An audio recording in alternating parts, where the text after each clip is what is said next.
কর্কট রাশি 2026 সাল আপনাদের কেমন যাবে। কর্কট রাশির অধিপতি গ্রহ চন্দ্র একাদশে অবস্থান করছে। এটি উচ্চাকাঙ্ক্ষা, আপনারা অনেক আশা নিয়ে এগোবেন। শনি মহারাজ নবমে শুভ ফল দেবে, কর্মে যথেষ্ট ভালো।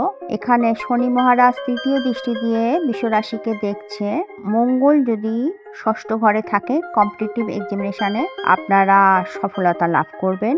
বুধ আছে ষষ্ঠ ঘরে, কমিউনিকেশন স্কিল খুবই ভালো হবে, কেননা বুধ এখানে উচ্চস্থ এবং বুধ আর বৃহস্পতির মধ্যে এক্সচেঞ্জ হয়েছে। সুতরাং বিদেশ থেকে আপনাদের অনেক রকম সুযোগ সুবিধা আসবে। কর্কট রাশির অষ্টমে রাহু, আপনারা রাস্তাঘাটে একটু সাবধানে চলবেন, খাবার দাবার একটু সাবধানে খাবেন। অষ্টমে রাহু ফুড পয়জনিং দেয়। কর্কট রাশির নবমে শনি, কর্মের জীবনটা খুবই ভালো থাকবে। আপনার পিতার দশমে দৃষ্টি দিচ্ছে শনি মহারাজ, সুতরাং এইখানে আপনার পিতার শরীর স্বাস্থ্য একটু খারাপ হতে পারে।